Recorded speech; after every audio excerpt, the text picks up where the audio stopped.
My family rented out my bedroom while I was still living in the house. What I found behind the locked door changed everything.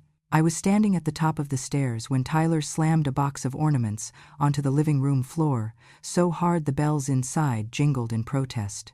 The house smelled of roasted chicken and cinnamon, the kind of scents that used to mean family gathering, warmth, and a little hope. But he did not even look up at me. He just glared, jaw tight, eyes cold. "Mom, stop wandering around upstairs. Guests do not pay to see some old woman shuffle by." His voice cut through the lights and music like a knife through thin ice. Before I could answer, Brooke marched in, holding a faded quilt from my closet. She tossed it down the steps toward me, as if she were throwing away trash. "This is where you sleep now," she said, flicking her wrist toward the basement door. "The upstairs is for paying humans, not sentimental leftovers." The words hit me harder than the quilt. I gripped the railing, steadying myself. I tried to keep my face calm, even as my chest tightened. Then Tyler delivered the line that finished the moment cleanly, brutally. "You are just an expense with a heartbeat." I felt something inside me settle, not in acceptance, but in resignation. They were no longer even pretending to hide what they felt. I looked at the walls of the home I had built with my husband, the home where Tyler had taken his first steps, broken his first tooth, cried his first heartbreak. And now I was a trespasser in it, a shadow they wanted to erase. If you feel justice deserves celebration, smash that hype button. Let us keep stories like this alive, echoing far, far away. Your support helps us bring understanding and love to those who deserve it. Thank you so much. Keep listening. Tyler had not always spoken to me like this, but the roots of his resentment reached far back, tangled in memories he never understood and pain he never let heal. When he was 17, he stole a friend's truck after drinking too much beer at a bonfire. He nearly hit a utility pole on the county road. I called the police because he would have killed himself, or someone else. He spent one night in the station and carried that record like a stone. He blamed me for placing there. "You ruined my life at 17, he said for years. He never blamed the alcohol, or the reckless driving, or the choices he made. He only blamed the mother who tried to save him. When he was younger, I worked 2, sometimes 3 jobs. I missed games and recitals, not because I did not care, but because I needed to keep the lights on and food on the table." Tyler later told Brooke she was never there for me, leaving out the part where I packed lunches at dawn and folded uniforms after midnight. When his father died, Tyler tried to quit school to work construction. I told him no. I told him he needed an education, that I would not let grief throw his future away. He twisted that memory too, telling anyone who would listen that I never believed in him, that I stifled his ambition. Every sacrifice I made became, in his retelling, a failure he could pin on me. Brooke absorbed every story Tyler fed her. She came from a wealthier family, people who spent money the way some people breathe air, effortlessly and without shame. She looked at me through that lens, as if poverty had been a choice I stubbornly clung to. One afternoon, she stared at me over a pile of folded laundry and said, "You chose to be poor. Do not make us pay for your choices." From then on, she pushed Tyler harder. Sell the house, get the equity, turn it into a profitable Airbnb lodge. "She is old," Brooke said. "She does not need a whole house. She needs supervision." Supervision. As if I were a toddler or a troublesome tenant. A week before Christmas, Tyler walked into my room holding a screwdriver and a set of unfamiliar keys. He did not even meet my eyes when he said, "We listed it already. It is called the Late Mother's Suite. Gets better clicks." Before I could speak, he unscrewed the old brass doorknob, replaced it with a keypad lock, and shut the door as if sealing a vault.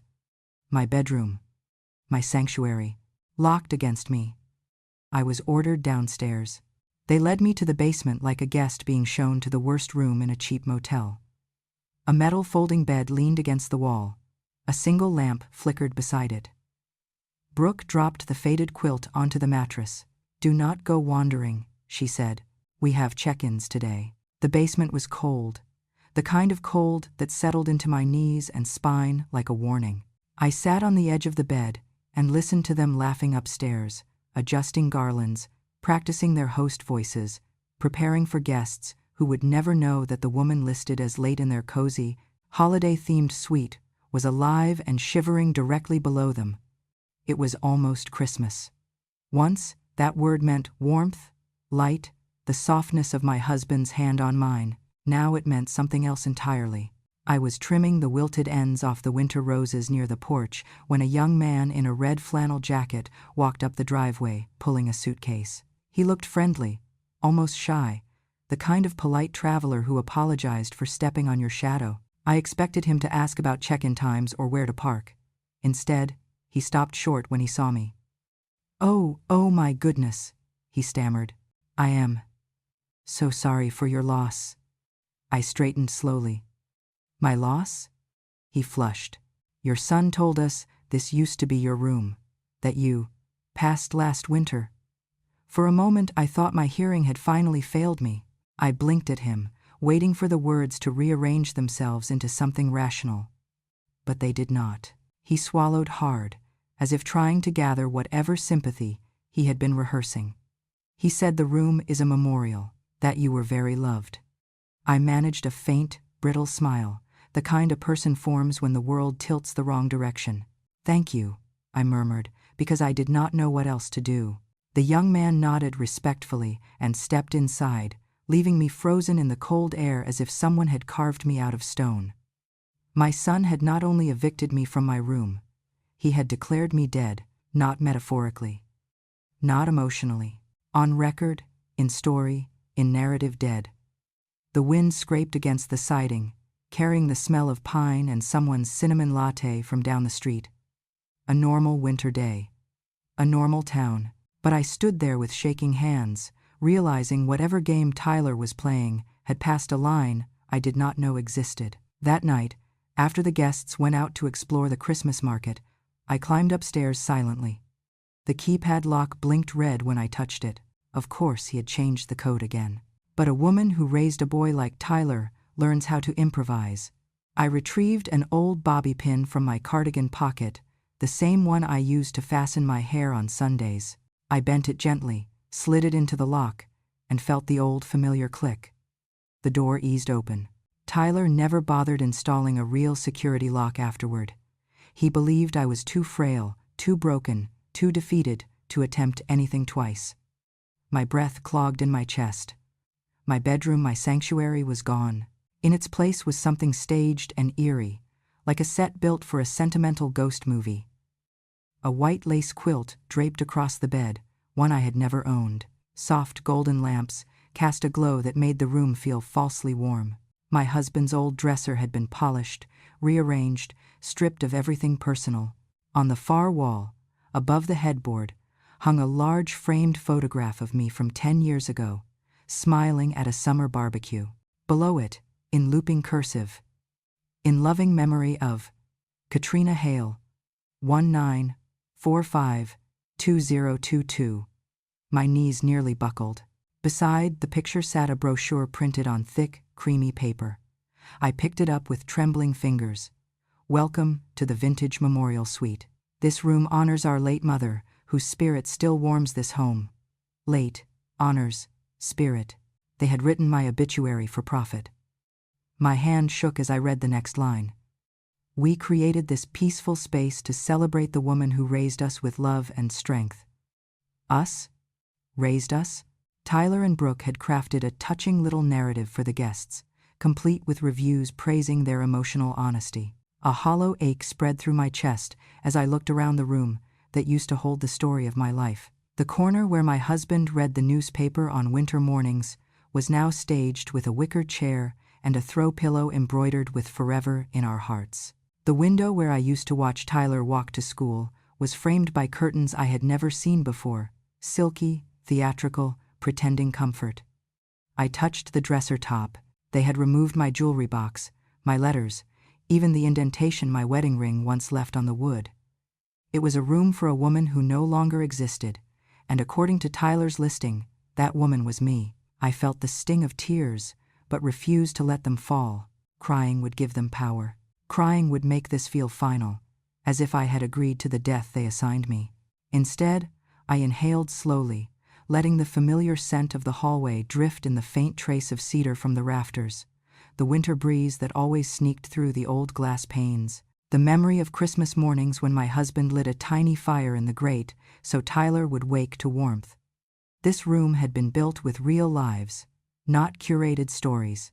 My husband and I had painted the walls ourselves the year after he came home from surgery. Each slow stroke a promise that we were still here, still fighting. We saved money for the bed frame, tightened the screws together, argued over the right place for the lamp, laughed when the dog left muddy prints across the new rug. And now all of that had been erased, overwritten by a narrative designed to sell a seasonal experience. A fake tragedy, wrapped in pine garlands and soft lighting. I sat on the edge of the bed, my bed, even if they tried to rename it, and for the first time since this nightmare began, anger rose in me like a living thing. Not hot and explosive, but steady, controlled, perfectly cold. Tyler and Brooke had not simply taken my room.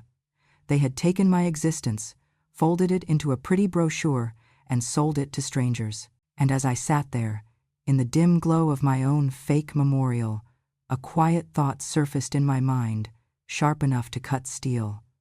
If they believed I was dead, then they would never see what I did next coming. I first met him when I was sweeping pine needles off the front porch, trying to stay invisible, the way Tyler preferred me to be when guests were around. The Airbnb door opened, and a tall man in a winter coat stepped out, blinking at the cold Montana air. He looked nothing like the usual skiers or holiday couples Brooke bragged about attracting. He moved with the quiet alertness of someone who observed before speaking. He glanced at me, then glanced again longer this time. His eyes narrowed just slightly, not with suspicion, but with recognition. "You live here?" he asked softly. I nodded. "Downstairs." He hesitated, shifting the strap of his duffel on his shoulder. "Forgive me if this sounds strange, but you look very much like the woman in the memorial photo upstairs." My breath hitched. "That is because it is me." His eyebrows drew together. "But the listing says—" "I know what it says," I murmured. For a few moments we just stood there, the winter wind threading between us. Then he exhaled gently, as if choosing every word with care. "My name is Rowan. Rowan Pierce." He lowered his voice. "I am a physician and a medical ethics instructor at Montana State. I do not usually get involved in family matters, but has anyone reported you deceased?" The question felt like ice sliding down my spine. "I thought they only made up a story for the guests," I whispered. "Are you saying—" "I am saying," he interrupted gently, "that something about that certificate on the nightstand looks wrong to me. I have seen hundreds of death documents in my life. That one is unsettling." My knees weakened. I motioned for him to follow me around the side of the house where Tyler could not see us from the kitchen window. Rowan opened his phone and pulled up a photo he had taken for his own confusion there. On the screen was a scan taped inside the Airbnb welcome binder, a spiritual memorial certificate, signed by Pastor Henry, stamped with an imitation seal, dated exactly 1 year prior. I stared so hard my eyes burned. They held a memorial for me, while I was downstairs in the basement. Rowan looked genuinely pained. "It appears they staged one. This type of certificate is usually used informally during church vigils or symbolic remembrance gatherings. But this one has details formatted like a real death record. Full name, birth year, date of passing, even a notation about next of kin handling affairs." My heart thudded against my ribs. "Rowan," I whispered, "why would anyone go through that much trouble?" "Because," he said calmly, "a spiritual certificate with this level of detail could very easily be adapted or used as a template for something more official." The air seemed to thin around me. My hands shook so hard I had to tuck them into my sleeves. At that moment I felt the full weight of what Tyler and Brooke might be building behind my back. I found Tyler in the kitchen packing boxes of holiday cookies for the new guests. I stepped inside without knocking, You held a memorial for me, I said quietly, while I was alive, downstairs, in that freezing basement. He spun around, jaw clenched. You were never really alive for me. Not as a mother.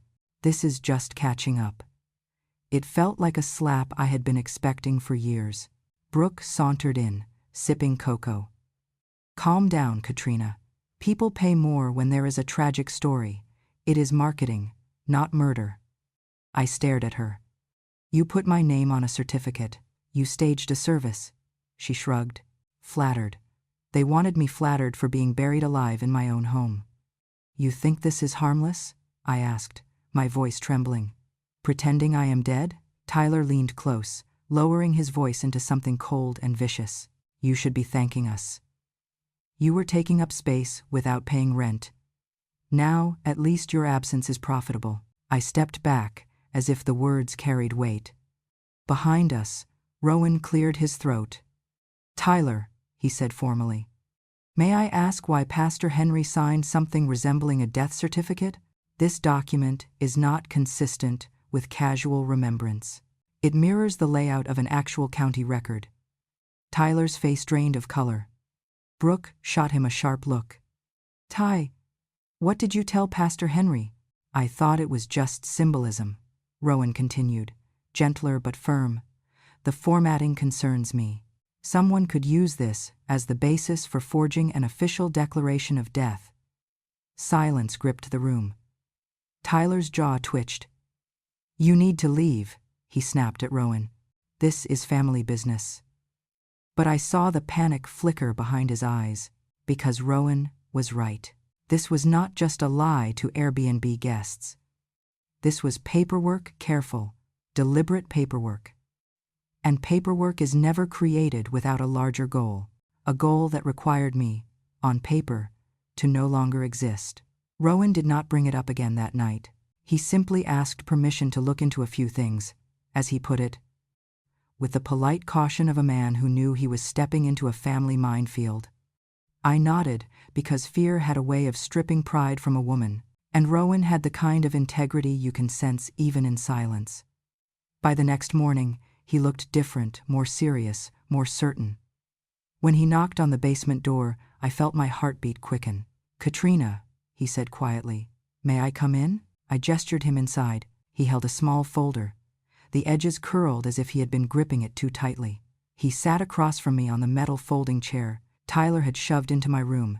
Exhaling before he spoke, I checked the county's public records, he began. Not because I wanted to intrude, but because I needed to understand whether the certificate upstairs had been used for anything official. My chest tightened. The first page made my breath stop. Property tax adjustment. Inherited home exemption. Status. Approved. Deceased owner.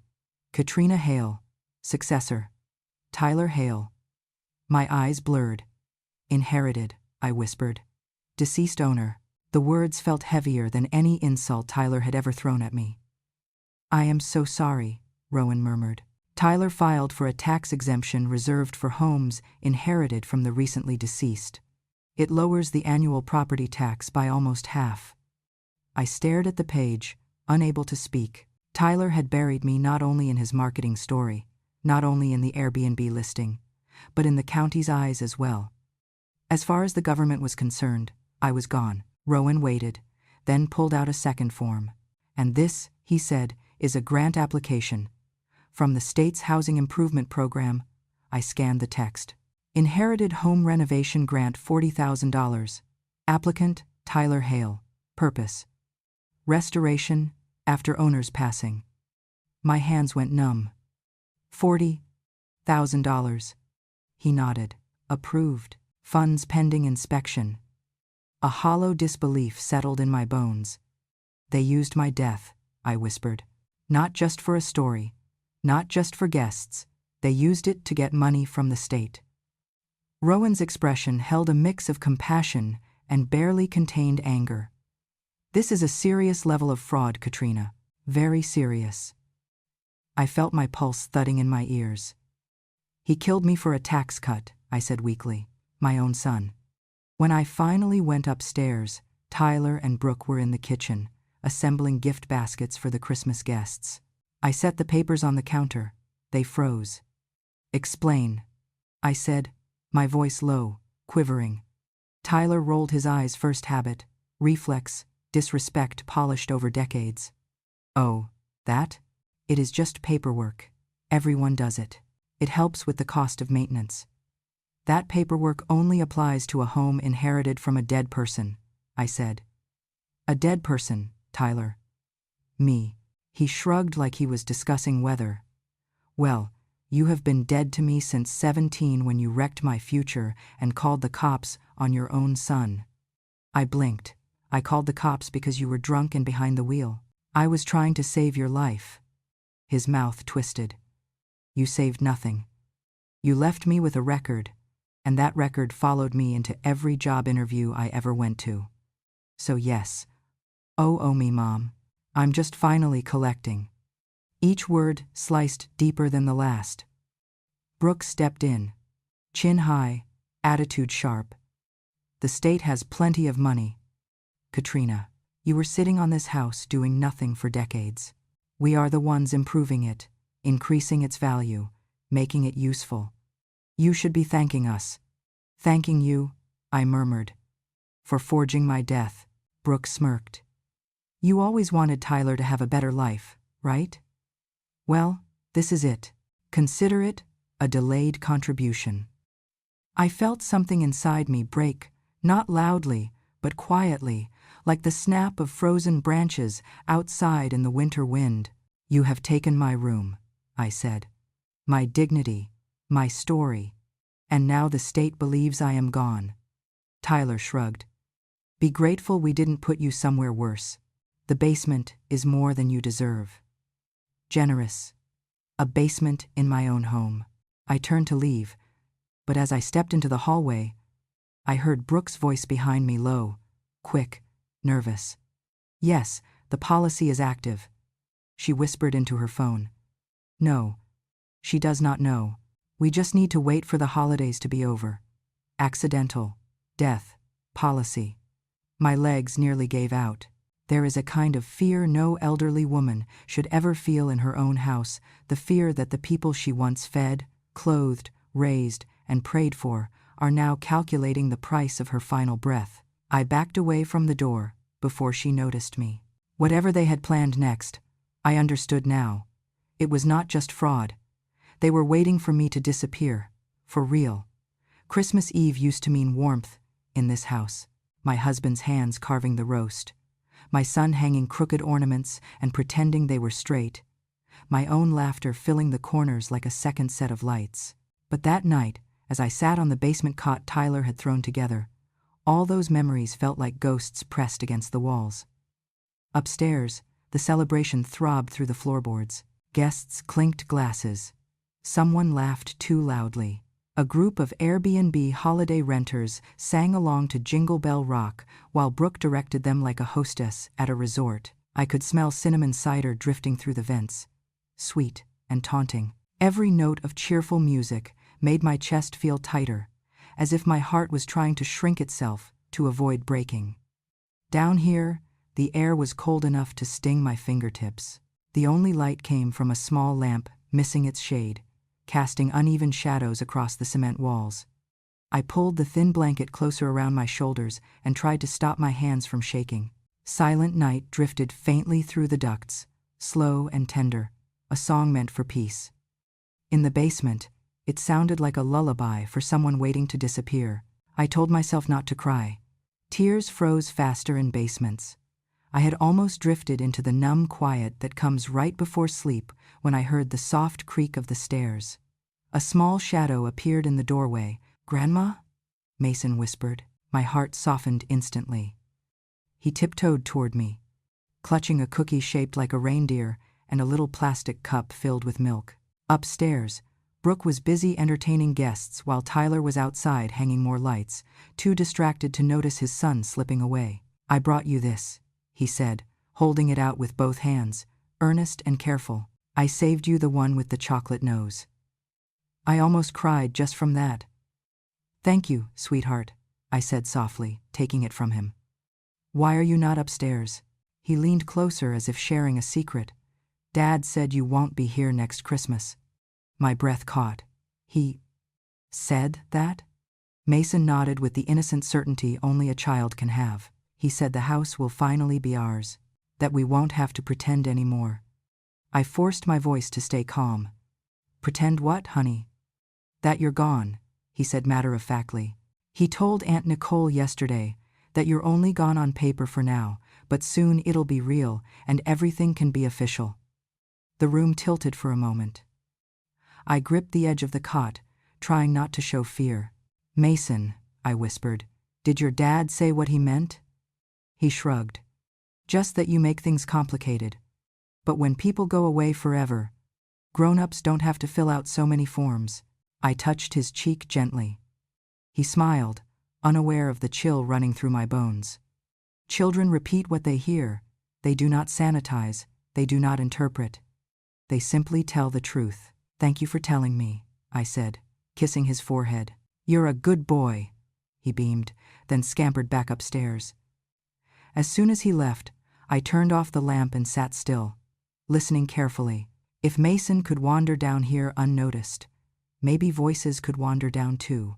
The house settled. Then I heard it, the murmur of conversation drifting through the metal air duct near the ceiling. Tyler's voice first, sharp and impatient. Did you talk to the county office? They said everything will finalize after the holiday break. Yes, Brooke replied. Grant approved. Tax reduction approved. Listings full until March. After New Year, this place is officially ours. My heartbeat pounded so loudly I was afraid it would drown out their voices. Tyler again.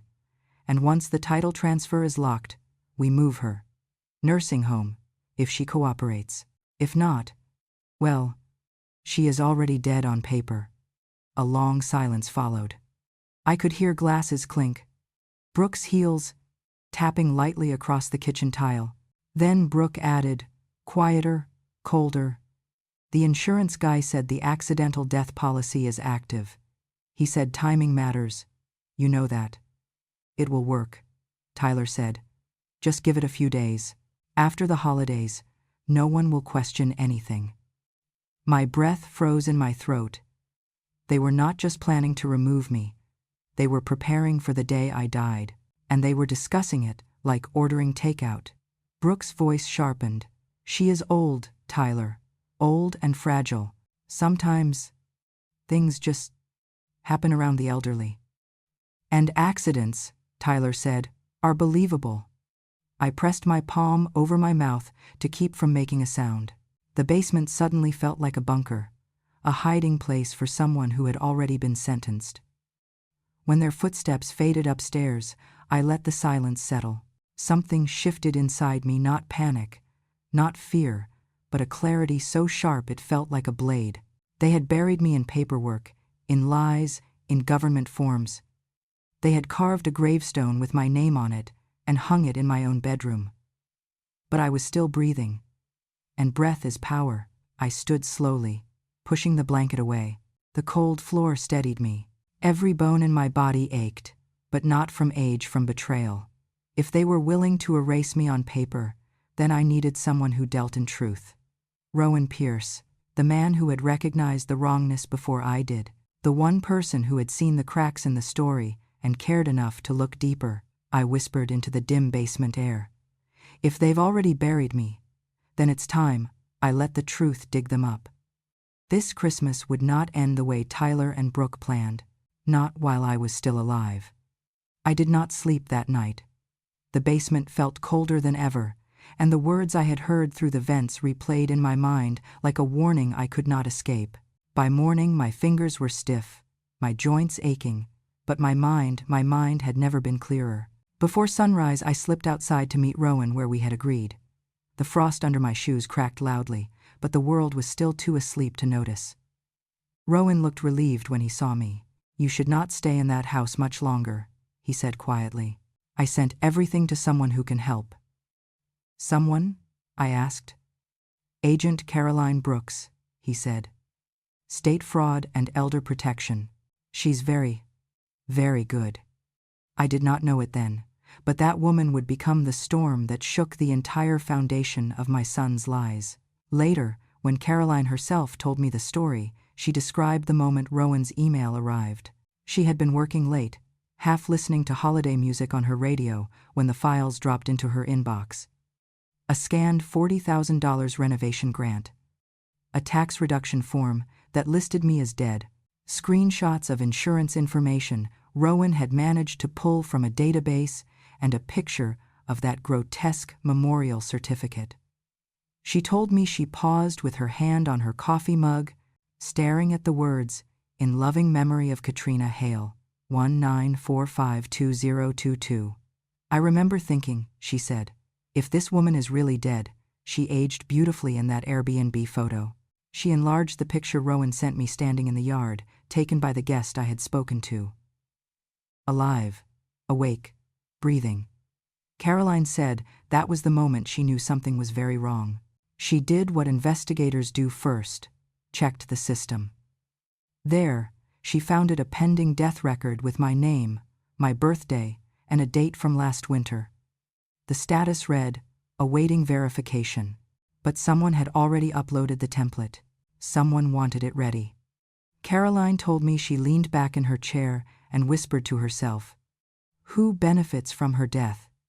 It was the same question my own heart had been screaming at me in the dark basement. Then she saw the insurance information. 2 years earlier, Tyler had purchased an accidental death policy in my name. Medium coverage at first, then higher the next year. And this year, just 2 months ago, he had increased it again. She said that part made her stomach turn. No one increases a parent's accidental death policy in tidy little increments unless they're planning something, she told me. Insurance companies know that. Investigators know that. Criminals never think we do. What Caroline found next, she found by accident. She typed late mother's sweet Montana Airbnb into her search bar, curious how far their story had spread. That was when she stumbled onto a TikTok video with nearly 600,000 views. A pair of travel vloggers had stayed in my room. They had filmed a tour of the space, giggling at the vintage quilts, zooming in on the memorial brochure, making jokes about ghost moms. But the loudest part wasn't the TikTok creators at all. It was the background audio. Tyler's voice. Clear as day. He was laughing with a friend near the hallway, not realizing he was being recorded. Paperwork already says she's dead, he bragged. State just hasn't caught up yet.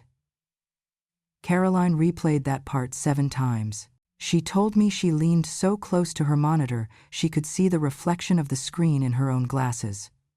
That sentence, she said, was confession. Not confusion, not misunderstanding. Confession. TikTok had captured his arrogance better than any investigator could. Caroline went straight to my neighborhood and spoke with Mrs. Callahan, the neighbor who'd watched everything unravel. She told Caroline how I carried laundry to the basement under Tyler's glare, how my bedroom stayed dark, how shouting echoed late at night, and how I once shivered outside without a coat because he forgot me. Caroline told me. She said you looked like someone slowly fading out of your own home. Mrs. Callahan also confirmed something else, something darker. One night, she heard Brooke joke on the phone that the old woman is basically gone already, followed by the words that made Caroline's jaw clench. Once the paperwork clears, everything will run smoother. That was enough to elevate the case from suspicious to severe, from fraud to elder abuse, from financial manipulation to potential life-threatening intent. When Caroline met me for the first time, she walked into Rowan's clinic wearing a dark wool coat, her badge tucked discreetly into her pocket. She had a calm face, the kind that made people confess without realizing they were confessing. Katrina, she said gently, taking my hands, you are not safe in that house, and you are not imagining any of this. Her voice was steady, confident, without hesitation. I have seen fraud. I have seen greed. I have seen manipulation, she continued. But what your son and daughter-in-law are doing, planning your death on paper and potentially in life, is criminal. Deeply criminal. I swallowed hard. I had prepared myself for heartbreak, betrayal, humiliation. but not for the word criminal. Caroline squeezed my hand. You surviving this long might be the only reason they have not gone further. Her eyes softened, but her voice stayed strong. I am going to protect you now, she said, and I am going to tear their scheme apart, piece by piece. That moment I felt something I had not felt in months: safety. Not because the danger had passed, but because someone finally believed me. Someone with power. Someone with knowledge. Someone who was ready to fight. Caroline stood, tucking papers back into her folder. Now, she said, let us begin. And for the first time since they tried to bury me, I felt my life rising back to the surface. The morning of December 26th felt like the other's cold concrete under my feet, muffled voices upstairs. That familiar tightness in my chest until a strange stillness settled over the house. I sensed it before the knock came. It was not a neighbor or an Airbnb guest. It was firm, official, the kind that made the walls listen. By the time I reached the stairs, the door was open, and Brooke's too cheerful voice tried to mask her panic. Oh, you must be the cleaning crew. Checkout was supposed to be. No. A woman cut her off, calm but sharp. We are not here to clean anything. I recognized that voice instantly. Caroline. I climbed the stairs, holding the railing with one hand, bracing myself. When I stepped into the hallway, the scene before me looked unreal. Caroline in her long dark coat, two uniformed police officers, a man with an IRS badge, another from Social Security, and a representative from an insurance company. And behind them, a young couple with suitcases, the Airbnb guests standing frozen in the doorway, as shocked as I was. Tyler rushed forward, trying to recover his usual performance. Is there a problem? My mother has dementia. I handle all her affairs. Anything you need, I can explain. Caroline did not look at him. She looked at me. Mrs. Katrina Hale, she said. Would you mind stepping into the living room so we can ask you a few questions? Brooke sputtered. She gets confused easily. Maybe ask me instead. Caroline held up a hand. We will be determining that ourselves. They led me to the couch. Tyler hovered behind me like a vulture in human skin. Caroline sat across from me, her notebook open. Katrina, she said softly, please state your full legal name. Katrina May Hale. Date of birth, April 12, 1945. Current address, I gave the exact street, city, and zip code without hesitation. Caroline turned her head, slowly, deliberately, toward Tyler. Her voice dropped an octave. Strange. Deceased people usually do not answer this well. The air cracked. Brooke stopped breathing. Tyler's face drained of color so quickly I thought he might faint. Before he could open his mouth, the officer from Social Security stepped forward and handed Caroline a folder. She opened it and pulled out the first sheet. Mrs. Hale, she said, this is a property tax reduction form. She held it up so the room could see. It lists your home as inherited real estate from a deceased owner. The deceased owner is you. She placed it on the coffee table like a piece of rotting fruit. This, she continued, pulling out another, is a state renovation grant application. $40,000. Signed and submitted by your son, Mr. Tyler Hale. The IRS agent added, approved based on fraudulent death status. Another sheet appeared. The life insurance policy. Purchased 2 years ago, said the insurance investigator. Coverage increased 3 times. Beneficiary, Tyler Hale. I felt Tyler stiffen behind me, his breath turning jagged. Caroline lifted her phone next. And this is a TikTok video posted by a guest staying here. Listen carefully. She pressed play. The now familiar voice, my son's voice, echoed through the living room. Paperwork already says she's dead. State just hasn't caught up yet. The guests in the doorway gasped. One of the police officers exhaled sharply. Brooke covered her mouth with her hand like she was trying to keep her soul from falling out. Caroline locked eyes with Tyler. Would you like to explain why you told multiple people, including strangers online, that your living mother was dead? Tyler's voice cracked. It was a joke. A misunderstanding. She gets confused. No, Caroline snapped. You get confused. Specifically about which crimes carry prison time. She waved an officer forward, then looked toward the front door. Pastor Henry, please step inside. The old pastor shuffled in, guilt written across his face. Caroline asked him one question. Did you sign a memorial certificate for Mrs. Hale? Pastor Henry's voice trembled. I thought it was symbolic. Tyler said she couldn't climb stairs anymore, that the family wanted closure. He told me you wanted a quiet living memorial, something to help you prepare spiritually. I had no reason to doubt him. Did you notarize anything resembling an official death record? He shook his head violently. No, that part Tyler used the template without my consent. Caroline nodded toward the officers. Thank you, Pastor. Then she turned back to Tyler. Mr. Hale, you are under investigation for fraud, forgery, elder abuse, insurance fraud, tax evasion, and attempted misrepresentation of a death record. Please stand. Tyler stumbled backward. Wait, no. Brooke, say something. Tell them, this was your idea too. Brooke shot him, a look of pure betrayal. Do not you dare drag me into this. I told you it was risky.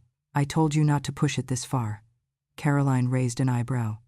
Mrs. Hale, she said sharply, you signed the grant paperwork? You accepted the tax benefits. You also encouraged the fake memorial narrative to Airbnb guests. You are being charged as an accomplice. Brooke's mouth opened in outrage, but her words were swallowed by the click of metal. The officers cuffed her first. She started sobbing, demanding a lawyer. Tyler lunged forward when they reached for him. I did this for my family. For Mason. Tell them, Mason. Tell them I was trying to do the right thing. His voice cracked into something feral, desperate, unhinged. From the staircase, I saw Mason small, trembling, watching everything with eyes that had seen too much for his age. Tyler reached toward him, hands cuffed, pleading, Buddy, tell them Dad did this for us. Mason looked at me, then at him. His lips pressed together in a thin, brave line. No, Dad, he whispered. Grandma never lied to me. The room froze. Tyler's knees buckled a little, his breath hitched, his face twisted in disbelief. Wounded not by the law but by the truth spoken by his own child. I opened my arms then, and Mason ran into them like a bird escaping a storm. I held him against my chest, his cheek pressed to my shoulder. For the first time in months, I felt warmth spread through my ribs, warmth that belonged to love, not fear. I brushed his hair gently and said, softly but clearly so everyone could hear, This is what truth looks like, Mason. It does not need paperwork. Caroline nodded at the officers. Take them. The cuffs clicked. Tyler shouted my name, my real name, the one he had tried to erase on paper, but I did not answer. The police led him out the door, Brooke behind him, Pastor Henry escorted separately for questioning. As the cars pulled away, sirens silent but lights flashing, the house finally felt like mine again, not because they were gone, but because I was no longer buried. When the squad cars disappeared down the snowy road and the last official stepped off my porch, I stood alone in a house that had held more secrets than laughter. The silence felt foreign, no stomping footsteps above me, no Brooke barking demands, no Tyler slamming doors as though the world existed to absorb his anger. Only the heater's soft hum and the faint jingle of an ornament trembling on the Christmas tree remained. Caroline told me I should sit, but I refused. I had spent too long sitting, too long shrinking in a basement, like an artifact from a life my son wanted to monetize. I needed to stand, to breathe, to feel the frost inside me finally crack. Within 48 hours, the state froze the property. Within a week, every agency involved confirmed what Caroline already knew. Every valid signature belonged to me. I had always been the legal owner. I had simply been erased on paper so they could profit. The remaining grant funds were ordered to be repaid. The insurance company canceled the accidental death policy and launched its own investigation. The IRS flagged the fraudulent filings. Social Security attached elder exploitation charges. One by one, Every institution Tyler had manipulated turned toward him with consequences he never imagined. For the first time in months, justice was not a fantasy. It was my name spelled correctly. It was the removal of the lock Tyler had installed on my bedroom door. It was the quiet reclaiming of my own existence. But the house no longer felt like a home. When I walked upstairs and stood in the doorway of the room where my marriage and memories once lived, the walls felt bruised by lies. I could reclaim the space, but not the peace. So I made the only decision that made sense. I sold the house. Not out of anger, though I had earned the right to plenty, but because a house is meant to hold a life, not a burial. And mine had been buried long enough. With the money, I bought a small cabin near the mountains. Not a tourist getaway, but a quiet place tucked beside a river, where pine trees whispered at night and the wind sounded like an old friend instead of a warning. It was simple and honest. I hung wind chimes by the window, set a bird feeder by the door, and slept with the curtains open so the moonlight could spill across my blankets. The first snow softened the world instead of stinging it. I joined a women's group, widows, grandmothers, retired teachers, even a former truck driver who baked like an angel. We did slow yoga, shared food, and talked about wounds that never bled but shaped us anyway. On Christmas Eve, I hung warm lights across my porch, made real cocoa with cream and cinnamon, and sat in my rocking chair watching the snow fall. For the first time in decades, the holiday felt like mine. No raised voices, no locked doors, no basement shadows, just a quiet old woman, unburied, holding a cup of warmth in hands that had survived colder things. In the weeks that followed, I worked with my attorney to create a fund supporting older adults exploited by their children.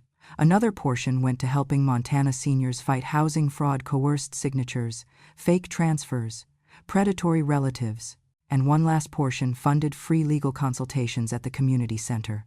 Rowan visited with fresh bread and research updates. Caroline came too, sometimes in uniform, sometimes in winter jeans. They were no longer just rescuers. They were the kind of family life should have given me. As for Mason, he came to visit quietly with a relative, his small hands wrapped around a tin of cookies. He hugged me tight, and for the first time I felt hope that one branch of the family tree might still grow straight. When I told him he was always welcome in my home, he whispered, "Dad said you were gone, but you weren't." I cupped his cheek gently. "No, sweetheart," I said. "I was here the whole time. They just tried to erase me." He nodded slowly, as if piecing together a truth he had been denied. And that night, after he left, I stood on my porch again and let the cold air fill my lungs. The stars were bright, sharp, almost defiant. I thought of the false certificates, the staged memorial, the forged signatures. I thought of the basement. I thought of the door they locked to sell the story of my death. And I whispered to the wind, not in anger but in truth. They declared me dead on paper so they could own my house. But when the truth came out, it was their future that got buried. Then I smiled, closed my eyes, and let the night settle gently around me. I did not come back from the dead, I said to the quiet. I simply outlived their lies. My dears, thank you for staying with me through every cold night in that basement, every whisper behind locked doors, and every step I took back into the light. These stories are heavy, but they matter because somewhere out there, another grandmother is being silenced, dismissed, or written out of her own life. And she needs to know she is not alone. If this story touched your heart, if it reminded you of your own strength, if you felt that spark of justice warming your chest again, then I would love for you to stay with our little family here. Hit that subscribe button and join us at Grandma True Stories, where we give voice to the women the world tried to quiet, and where every story lifts another grandmother out of the shadows. Thank you, my loves, for listening. Until the next story, take gentle care of your heart and never let anyone write you out of your own life.